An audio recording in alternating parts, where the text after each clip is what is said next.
안녕하세요. 오늘은 은퇴 준비 없이 퇴직을 맞이한 어떤 한 분의 이야기를 해볼까 해요. 사실 누구나 이래서 은퇴한다라는 말은 한 번쯤 들어봤지만 막상 내 일이 아니라고 생각하면 머릿속에서 멀리 밀어두기 마련이죠. 그런데 막상 그 시점에 닥치면 정말 손 쓸 틈이 없이 혼란스러운 상황에 빠질 수 있어요. 혹시 지금 이 글을 읽고 계신 분들도 나는 아직 멀었어 라고 생각하고 계신가요? 그 마음 솔직히 이해가 됩니다. 저도 그랬고 대부분 그렇게 생각하니까요. 하지만 준비 없이 맞닥뜨린 은퇴 후 삶은 생각보다 훨씬 더 가혹할 수 있답니다. 오늘 이야기는 한때 57세까지 공장에서 관리자로 일하며 나름대로 안정적인 수입과 사회적 지위를 가졌던 분이 갑작스러운 퇴직 후에 새벽 시장에서 노점상을 시작하게 된 사연이에요. 이분의 이야기가 단순히 노점상이라서 힘들다가 아니라 왜 준비 없는 은퇴가 이렇게까지 우리 삶을 흔들어 놓는가를 보여주는 사례라 생각해요. 1. 평범했던 내 일상이 한순간에 뒤집히다. 우리 주인공 김종석 가명 씨는 57세까지 큰 문제 없이 공장에서 관리직을 맡아왔어요. 공장을 운영하는 건 아니었지만 현장 인력 관리나 생산 스케줄 조정 등을 책임지며 직장 생활에 많은 애정을 가지고 계셨죠. 그래서 은퇴라는 말을 떠올리면 나도 언젠간 쉬어야겠지 정도로만 생각했대요. 크게 병이 있는 것도 아니고 당장 잘릴 이유도 없어 보였거든요. 그런데 예상치 못하게 회사 사정이 급격히 안 좋아지면서 구조조정 바람이 불었고 결국 종석 씨도 퇴직 권고를 받게 됐습니다. 퇴직금이 어느 정도 나오긴 했지만 다음 직장을 구할 수 있겠지 하는 마음으로 잠깐 쉬다가 다시 일을 찾을 생각이었어요. 문제는 50대 후반에 접어든 상태에서 새로운 일자리를 찾기가 생각만큼 쉽지 않았다는 거예요. 공장 관리자로서의 경력은 분명 훌륭했지만 고임금 직원들을 줄이고 싶어 하는 곳이 대부분이었고 젊은 인력을 선호하는 분위기가 퍼져 있었으니까요. 결국 몇 달이 흐르도록 이렇다 할 일자리를 구하지 못한 채 퇴직금은 생활비와 가족 부양에 조금씩 녹아들어 갔습니다.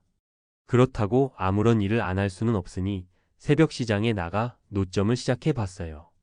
처음엔 내가 공장 관리자까지 한 사람인데 노점이라니 하는 자격지심도 컸지만 이대로 있다가는 생활이 막막해지는 게 더 두려웠어요. 2. 은퇴 후 노점상으로 살아간다는 것. 노점이라는 것도 해보면 정말 쉬운 일이 아니더라고요. 새벽 시장에 나오려면 새벽 34시에 일어나서 물건도 떼어와야 하고 장사 준비를 해야 해요. 공장 관리자 시절에는 주로 책상 앞에서 생산 라인을 관리하고 데이터를 보고 판단하는 게 일이었는데 이제는 추운 날에도 아스팔트 바닥에 앉아서 손님들을 기다리는 게 일상입니다. 몸이 고되다 보니 가끔 허리가 욱신거리고 발이 저릴 때가 많아요. 가장 힘든 건 정신적인 부분이었다고 해요. 함께 일하던 동료들 혹은 지인들이 시장에서 우연히 자신을 보고 웬일이세요? 무슨 일 있어요? 하고 물어보면 고개를 들고 나 노점 조금 해보려고 라고 대답하는 게 쉽지 않았대요. 자존심이 상하기도 하고 내가 평생 일궈온 자리는 어디로 갔나 싶어서 마음이 복잡해진다는 거죠. 하지만 그럼에도 삶은 계속 이어져야 하고 가족들을 부양해야 하니까 매일같이 새벽 3시에 일어나 시장으로 가요. 그렇게 몇 달이 지나고 조금씩 노점 일이 손에 익으면서 어느 정도 버틸 수는 있겠다라는 마음도 생깁니다. 그러나 이게 정말 장기적으로 갈 수 있는 일인가? 지금 수입은 과거의 절반도 안 되는데 앞으로 60세, 65세, 70세가 되면 또 어떻게 살아야 하나? 이런 고민이 끊임없이 이어졌다고 하네요. 3. 같은 고민을 안고 사는 사람들 3가지 실제 사례. 사실 퇴직 후에 직업을 잃고 방황하는 건 우리 주변에서 흔히 볼 수 있는 일이에요.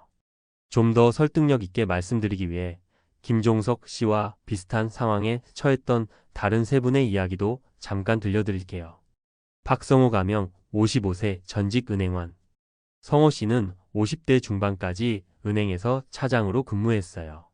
안정적인 직업, 괜찮은 연봉, 잘 갖춰진 복지제도 덕분에 딱히 불안감 없이 지냈습니다. 그러다 은행이 희망퇴직을 받기 시작하면서 퇴직금 유혹도 있고 내가 하면 뭐든 잘할 거야 하는 자신감에 사표를 냈어요. 막상 나와보니 생각보다 세상은 빠르게 변하고 있었고 은행원 경력이 다른 업종에서는 크게 통하지 않더라고요. 처음에는 컨설팅, 재무 상담 같은 개인 사업을 해보려 했지만 영업망 확보가 쉽지 않아 실패. 결국 임시직으로 여기저기 뛰어다니며 생활비를 마련하고 있다고 해요. 본인도 미리 준비해둘 걸 하고 크게 후회 중입니다. 이정희 가명 59세 전직 제조업 설비기사. 정희 씨는 제조업 공장의 설비 maintenance 부서에서 30년 가까이 일했어요. 주로 기계를 유지 보수하는 일이었는데 기술이 바뀌고 공정 자동화가 진행되면서 예전만큼 경력자를 우대하지 않는 상황이 됐죠. 공장 문을 닫게 되면서 예상치 못하게 퇴직하게 되었는데 그 나이에 다시 기술직을 구하려니 젊은 사람들을 선호해서 번번이 고배를 마셨습니다. 집에서는 편의점이든 택배 일이든 뭐라도 하세요 라며 걱정 어린 성화를 부리고 본인 스스로도 자존감이 바닥을 치는 상태래요. 한참 사춘기인 자녀들과의 갈등도 생겨서 마음고생이 심하다고 합니다. 최영자 가명 62세 전직 간호조무사. 영자 씨는 나름 30년 가까이 병원에서 환자들을 돌봐왔는데 나이가 들면서 체력적인 부담이 너무 커졌고 또 병원 측도 젊은 간호 인력을 더 선호하기 시작했어요. 결국 병원을 그만두고 경험이 많으니 간호 관련 자격증이나 의료 관련 사업을 해볼까? 라고 고민했는데 막상 자격증 공부나 창업 준비를 시작하려니 너무 늦은 감이 있었어요. 제대로 된 준비 없이 일을 시작했다가 금전 손해만 크게 보고 지금은 요양보호사로 다시 자리를 옮겼다고 하네요. 체력은 예전 같지 않은데 일은 더 힘들고 수입은 적으니 매일같이 고민이 깊다고 해요. 이처럼 각자 나름대로 열심히 살아왔고 경력도 인정받을 만한 분들이 한순간에 밀려나서 새로운 일을 찾거나 자리를 잡는데 어려움을 겪고 있어요. 그 공통점은 은퇴를 준비하지 않았다라는 겁니다. 다시 말해 퇴직이나 은퇴가 먼 훗날 일이 아니라 언제든 갑자기 닥칠 수도 있다는 걸 미처 실감하지 못했던 거죠. 4. 은퇴 준비의 중요성과 대안. 그렇다면 어떻게 해야 하냐라고 물으실 텐데 사실 정답은 간단치 않아요. 상황에 따라 다르고 사람마다 원하는 삶이 다르니까요. 다만 몇 가지 기본적인 방향은 있어요. 미리 금융적 안전망을 만들어 두기. 퇴직금이나 연금을 단기 생활비로만 쓰지 않을 수 있도록 최소한의 금융 계획을 세워두는 게 중요해요. 젊을 때부터 조금씩 저축이나 투자 혹은 개인연금을 병행해 둔다면 훨씬 수월해집니다. 자격증 기술 네트워크 구축. 김종석 씨가 공장 관리자로 일하실 때 만약 현장 기술 관련 자격증이나 관리직 전문 지식을 증명할 만한 것을 갖고 있었더라면 재취업에 훨씬 도움이 됐을 거예요. 은퇴가 내일 당장 올 수도 있다 생각하고 내가 즐길 수 있으면서도 경쟁력을 가질 수 있는 자격증이나 기술을 한두 개쯤 준비해 두는 게 좋아요. 또 인간관계도 중요해요. 사람과의 연결이 커리어 기회를 만들어주기도 하니까요. 새로운 일자리에 대한 유연성. 사실 퇴직 후에 바로 예전 수준의 급여와 지위를 바랄 수는 없을 때가 많아요. 일단은 내 몸을 움직여서 할 수 있는 일부터 시작하는 게 좋습니다. 다만 그 과정에서 왜 나는 이 일을 해야 하지? 라고 자책하기보다 이 일에서 내가 배울 수 있는 건 뭘까? 라고 생각하면 조금은 더 긍정적으로 다가갈 수 있죠. 하향 취업이라는 말이 있지만 이는 자존심의 문제라기보다는 현실적인 대안의 문제라고 보기도 해요. 새로운 일터에서 사람을 만나고 또 다른 인연을 만들면서 다음 기회로 나아갈 수도 있거든요. 5. 우리 삶은 계속 이어진다. 김종석 씨 이야기를 다시 돌아보면 공장 관리자 시절에는 에이 나야 괜찮겠지라고 생각했지만 퇴직 뒤에는 전혀 다른 환경으로 던져졌어요. 그래도 노점 일을 통해 하루하루를 버티면서 예전에는 너무 안일했구나라는 걸 깨달았다고 해요.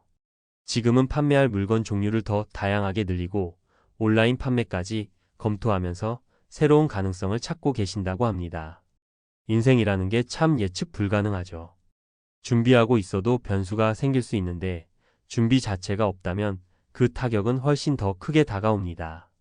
은퇴 이후의 삶은 길어질 수밖에 없는 시대에 살고 있는 만큼 50대 초반이나 심지어 40대 후반부터라도 다음 단계를 조금씩 그려보는 게 현명해요. 직장인이건 자영업자건 나는 아직 젊은데 뭘이라고 생각하는 그 순간부터 은퇴 준비는 이미 늦어졌을 수도 있어요. 남들보다 특별히 부유하거나 큰 사업체를 운영하는 게 아니라면 말이에요. 그만큼 준비된 은퇴와 그렇지 않은 은퇴의 간극은 엄청나거든요. 6. 마무리하며 은퇴 준비를 미리 하지 않아도 잘 살 수 있는 사람은 분명 있습니다. 그런데 대부분의 평범한 사람들에게는 은퇴 준비가 선택이 아니라 필수예요. 그걸 너무 늦게 깨달으면 김종석 씨처럼 예기치 못한 큰 변화를 맞닥뜨리게 될 수 있다는 거죠. 하지만 그렇다고 지금 당장 모든 걸 포기하고 늦었으니 안 되라고 생각할 필요도 없어요. 지금이라도 시작하면 됩니다. 자격증 하나라도 혹은 작은 사업 아이디어라도 조금씩 정보를 찾아보고 네트워크를 만들고 공부하는 거예요. 실제로 중년 이후에도 온라인 강의를 듣거나 소규모 창업을 해서 새롭게 성공하는 사례가 많이 늘고 있습니다. 우리가 알아야 할 건 인생에서 가장 중요한 시점은 바로 지금이라는 사실이에요. 이미 과거로 돌아갈 순 없고 미래는 언제 올지 몰라요. 지금부터라도 우리의 삶의 방향을 조금씩 수정해 나가면 60세가 됐든 70세가 됐든 덜 불안하고 더 행복한 제2의 인생을 설계할 수 있지 않을까요? 오늘 이야기를 통해 여러분도 혹시 미래의 은퇴에 대해 잠시라도 고민해 보셨으면 좋겠습니다. 57세 공장 관리자에서 새벽 시장 노점상이 된 그 사연이 남일처럼만 들리지 않는다면 지금부터라도 우리 각자의 작은 준비를 시작해 보면 어떨까요? 미래의 나 자신이 지금의 나를 칭찬해 줄 날이 분명 올 거라고 믿어요.